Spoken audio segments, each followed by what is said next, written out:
جو پہاڑ کا جیسے منہ کھلا تھا ویسے کا ویسا رہ گیا. اور پھر کیا ہوا اس پہاڑ پر, وہ واحد پہاڑ ہے کہ جس کے پہاڑ کے اوپر حضرت جبریل علیہ السلام کے ہاتھ کے نشان ہیں. اور غور سے اگر دیکھیں تو اس کے ہاتھ میں کتنے اللہ کیا کچھ لکھا ہوا ہے, جتنا زیادہ کوئی غور سے دیکھتا چلا جائے گا اتنے زیادہ کتنے اسماء گرامی اور کیا کچھ وہاں لکھا گیا ہے. کسی نے ہاتھ سے نہیں لکھا بلکہ وہ نام ہی ایسے ہے, اس طرح کا وہ ہاتھ سارا کچھ ہے. تو وہ ہم نے وہ بھی دیکھی, اور وہ جگہ جہاں حابیل کو دفن کیا گیا تو وہ لمبی یہاں سے لے کر وہ آگے تک لمبی قبر ہے وہ بھی. تو یہ سارا واقعہ بیان کیا گیا. اس میں ایک اور بات جس کو میں آخر میں سمجھانا چاہتا ہوں, وہ سورہ نساء کی آیت ہے, اور وہ آیت کون سی ہے کہ وَلَوْ أَنَّهُمْ إِذْ ظَلَمُوا أَنفُسَهُمْ جَاءُوكَ سبحان اللہ. جب یہ لوگ گناہ کر بیٹھے, ان کو خوشخبری سنا دو کہ جب گناہ کر بیٹھے مسلمان, یہ کوئی غلطی کر بیٹھے تو پھر کیا کریں, کیا کرنا چاہیے. ایک تو ذہن یہی آتا ہے نا کہ گناہ کر دیا, اللہ نافرمانی کر دی, توبہ کرو, نفل کر پڑھو, مصلی بچھا لو, اللہ کو یاد کرو. عام ذہن تو یہی ہوتا ہے. اب قرآن سے پوچھتے ہیں کہ قرآن کیا کہتا ہے. قرآن نے کہا وَلَوْ أَنَّهُمْ إِذْ ظَلَمُوا أَنفُسَهُمْ, کہ جب تم گناہوں پر ظلم کر بیٹھو اپنے جانوں پر تو کیا کرو میرے محبوب, جاؤ کا آپ کی بارگاہ میں آئیں. نعرہ تکبیر, نعرہ رسالت یا رسول اللہ, نعرہ رسالت یا رسول اللہ, لبیک یا رسول اللہ, لبیک یا رسول اللہ, نعرہ حاضری یا علی. آپ کی بارگاہ میں آئیں. اب یہ جا آپ کی بارگاہ میں آ کر پھر کیا کریں, استغفر اللہ, اللہ سے معافی مانگی. تو طریق پروسیجر دیکھنے کیا کیا, گناہ کر بیٹھے آپ کی بارگاہ میں آئے. تو جب آپ نے گناہ قرآن کے حکم کے مطابق آپ نے گناہ کر دیا, گناہ کرنے کے بعد آپ کا خیال کہ چلو مدینہ پاک چلتے ہیں. تو مدینہ پاک جب چلیں گے تو اس کی نیت کیا ہوگی کہ آقا علیہ السلام کی بارگاہ میں جا رہے ہیں, تو وہاں جا کر کیا, وہاں جا کر استغفار کرنی ہے. تو ہو ہی نہیں سکتا آپ کہیں ٹھیک ہے جانا تو ہے, میں نے گناہ کی معافی مانگنی ہے حضور, لیکن نیت نہیں کرنی روزہ پاک کی, یہ نہیں ہو سکتا. جب جا رہے ہیں جاؤ کا آپ کی بارگاہ میں آئے, اللہ سے معافی مانگیں تو معافی مل جائے گی, لمحات ابھی نہیں ملے گی. وَاسْتَغْفَرَ لَهُمُ الرَّسُولُ, میرا محبوب تمہاری طرف سے استغفار کرے گا, شفاعت کرے گا. یہ پروسیجر مکمل ہوگا, پھر کیا ہوگا, لَوَجَدُ اللَّهَ تَوَّابًا رَحِيمًا, اللہ کو بہت زیادہ توبہ قبول کرنے والا اور بہت زیادہ رحم کرنے والا پاؤ گے. سبحان اللہ. اس پروسیجر کے ساتھ چلو. تو خواہ وہ مدینہ پاک چلے جائیں یا خواہ یہی حضور کے وسیلے سے دعا مانگ لیں, اللہ تعالیٰ ساری جگہوں کو سنتا. اب یہاں مسئلہ کیا ہوا کہ کبھی بھی اسلامک ہسٹری میں یہ معاملہ نہیں ہوا کہ لوگ جاتے تھے مدینہ پاک میں جانا, اس نیت کے ساتھ روزہ پاک میں جانا اور سارا کچھ کرنا. اب پہلا شخص اسلامک ہسٹری میں جس نے اس بارے میں ڈسپیوٹ کیا وہ امام تیمیہ, ابن تیمیہ. کیا سب جاتے تھے, حضرت عمر بن عبدالعزیز تو لوگوں کو بھیجا کرتے تھے ہر سال کہ جاؤ میری طرف سے, ہم سب کی طرف سے سلام عرض کر دینا. اس نے کہا, اس کو پہلا جو آدمی ہے اس نے کیا کہا کہ ایک حدیث پاک آتی ہے, حدیث پاک کا مفہوم اس طرح سے ہے کہ 3 مسجدوں کے سوا کہیں سفر نہ کیا جائے. مسجد حرام, مسجد اقصی, مسجد نبی کے علاوہ کسی طرف سفر نہ کیا جائے. یہ حدیث بس بیان ایسی کی جاتی ہے. آج میں کیا ہوا, اب اس نے کہا کہ روزہ پاک کی نیت کے ساتھ مدینہ پاک جانا یہ ناجائز ہے, یہ ٹھیک نہیں ہے, حرام ہے, وٹا وہ اس نے کہا. اس کے بعد کچھ طبقہ ایسا چلا جو سعودی عرب تک آتا رہا, جب بھی آپ مدینہ پاک جائیں, مکہ پاک جائیں, حج کرنے کے لیے جائیں, عمرہ کرنے کے لیے جائیں, تو آپ کو یہ حدیث جگہ جگہ ملے گی بیان کرتے ہوئے, لکھے ہوئے ملے گی کیا کہ بس نیت کرنی ہے. تو میں مسجد نبی کے بعد بیٹھا ہوں, اس لیے آپ کو بتا رہا ہوں کہ ہر آدمی حج کرنے کے لیے جاتا ہے, عمرہ کرنے کے لیے جاتا ہے. اگر آپ کا ذہن کلیئر نہیں ہے تو وہاں جا کر آپ جاتے بڑے جذبے کے ساتھ ہیں, مگر چونکہ آگے کے معاملات کو آپ کلیئر نہیں ہیں, پھر کیا ہوتا ہے کہ آپ کنفیوز ہو کر واپس آ جاتے ہیں کہ معاملہ کیا ہے, اگر جب تک پوری پکچر آپ کے سامنے نہ ہو. تو مدینہ پاک کے مسجد نبی کے باہر بیٹھا ہوا ایک بابا جی پاکستان کے, وہ پڑھ رہے تھے اپنی کتاب اردو میں کہ حج کا طریقہ. میں نے کہا کہاں سے لی ہے, انہوں نے کہا وہاں پاک سامنے وہاں مفت ملتی ہے, فری ملتی ہے, وہاں سے دے رہے ہیں. میں نے کہا ٹھیک. جب دیکھنا شروع کر دیا تو اس میں لکھا ہوا حج کا طریقہ کیا, بڑی اچھی پینٹنگ ہے اس میں, پینٹنگ ہے سعودی عرب کی بڑی اچھی طریقے سے اس میں لکھا ہوا ہے. اور کرتے کرتے آخر میں کیا لکھا ہوا ہے, یہی حدیث پاک کیا کہ جب بھی تو آپ نے حج کر لیا, آپ کا حج ہو گیا, آپ کا حج ہو گیا, اب مدینہ پاک جانے کی ضرورت نہیں ہے. استغفر اللہ. اگر جانا بھی پڑ جائے تو پھر یہ خیال رکھا جائے کہ روزہ پاک کی نیت کر کے نہ جائیں, مسجد نبی میں نماز پڑھنے کی نیت کے ساتھ جائیں. تو پھر میں کہا یہ پڑھنے سے مطلب کیا ہوا, جب آپ جاتے ہیں تو آپ کو اس طرح کی چیزیں ملتی ہیں. تو یہ ہے کہ روزہ پاک, اللہ فرما رہا ہے قرآن پاک میں کہ جب بھی گناہوں پر ظلم کر بیٹھو میرے محبوب کی بارگاہ میں آ جاؤ. اور پھر حضور کی وصال کے بعد کیا ہوا, حضور کے وصال کے وقت بھی بیان کرتے ہیں کہ ایک عربی آیا, اور اس کو امام ابن کثیر نے بیان کیا. وہ عربی نے آ کر کیا تو حضور کی بارگاہ میں آیا، مسجد نبی میں آیا، پوچھا حضور کہاں ہے؟ تو بتایا گیا کہ حضور کا تو وصال ہو گیا، 3 دن ہو گئے. تو اس نے داڑھی مار کر رونا شروع کر دیا. اس نے کہا میں نے تو یہ آیت سنی تھی وَلَوْ أَنَّهُمْ يَظْلَمُونَ أَنفُسَهُمْ جَاءُوكَ، تو میں تو گناہ کر کے آیا ہوں آپ کی بارگاہ میں، آپ کا وصال ہو چکا ہے. اور وہیں اس نے رونا شروع کر دیا اور اتنا زار و قطار رویا. اس نے شعر پھر لکھے کہ کتنی عظیم ہستی ہے کہ جو اس قبر شریف میں آرام فرما ہے. اور کیا اس نے شعر لکھے. اس کے بعد اس نے کیا کیا، جب واپس جانے لگا تو وہ بیان کرتے ہیں کہ وہ سو گئے اور خواب میں آقا علیہ السلام تشریف لائے. حضور نے فرمایا کہ اس آدمی کو، عرابی کو یہ بشارت دے دے کہ اللہ نے اس کو بخش دیا ہے. اب حضور کے وصال کے بعد وہ شخص عرابی آ رہا ہے.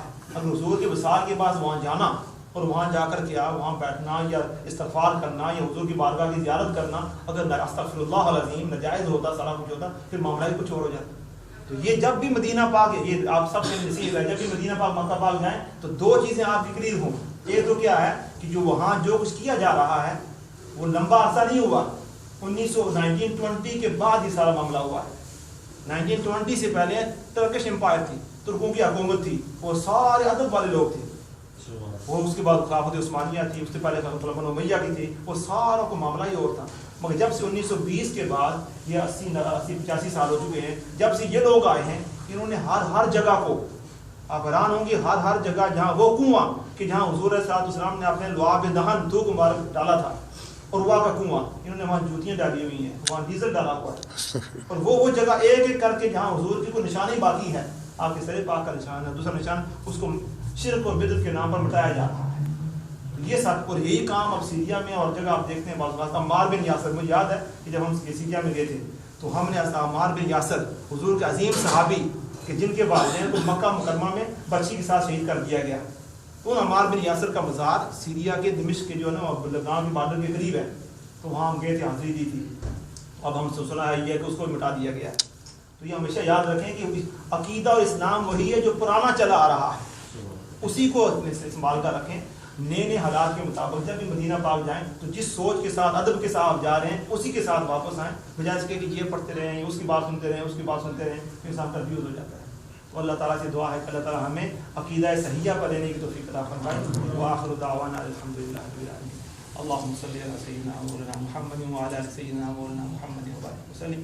ربنا آتنا في الدنيا حسنة وفي الآخرة حسنة وقنا عذاب النار. یا اللہ یا رب العالمین یا ارحم الراحمین، نماز استطاعت کے بعد ہم قبول منظور فرما، اللہ ہم قبول منظور فرما، سب ساتھیوں کو قبول منظور فرما، سب کے گناہ معاف فرما، سب کو لذتیں عطا فرمائے اللہ، اور رمضان شریف میں سستی ختم فرمائے. جو آنے والے دن ہیں یا اللہ اس میں اور زیادہ عبادت کی توفیق عطا فرما، روزے کی پابندی کی توفیق عطا فرما، برائیوں سے بچنے کی توفیق عطا فرما، اور عبادت میں ذوق و شوق عطا فرما. وفوض امورنا الى الله ان الله بصير بالعباد. وصلى الله تعالى على خير خلقه سيدنا مولانا محمد واله واصحابه.